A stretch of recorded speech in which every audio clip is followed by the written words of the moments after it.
Hello everyone, it's Dr. Wolfe here in this video, and in this video I'm going to be explaining how diabetes could lead to problems such as kidney failure, blindness, and even the need to have a leg amputation.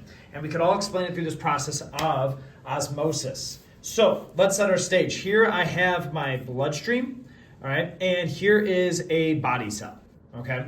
And in terms of what do these things represent, the orange reddish molecules are going to be my glucose, that's the solute.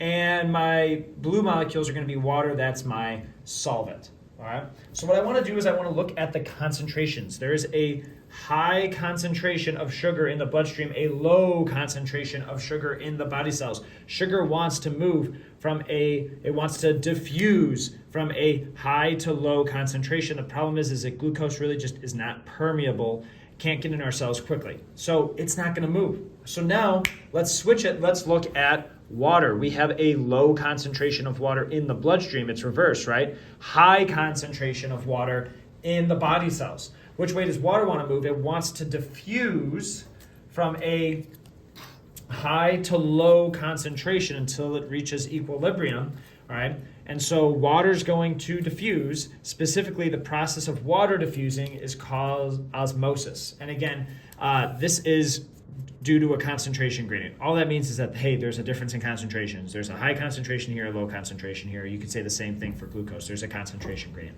So let's have water move via osmosis from a high to low concentration. Wait, we have water pouring in, right? That means that this is going to cause, all right, more blood to go in our bloodstream, right? This is going to maybe cause our veins to get a little bit larger. We essentially just have more volume in our bloodstream, all right? Now, because we have more volume, this is what's going to cause those problems with diabetes, right? You can imagine how much more your heart has to pump, right? You could also imagine if these are tiny blood vessels in your eyes that are expanding with more pressure, all right, that could cause them to burst. That could cause damage. That could eventually cause blindness. If this is the kidneys, again, you're getting your blood vessels in your kidneys that are doing so much work to just kind of stretch like that. It's going to wear on your kidney tissue over time. Also, if you have more volume of blood in your blood vessels, right, now it's harder to bring that blood that's furthest away from your heart all the way at your feet against gravity all the way up. That's going to cause blood to essentially pool or stay there a little bit longer than it should, and that's going to cause damage to your feet, which you may end up having to amputate.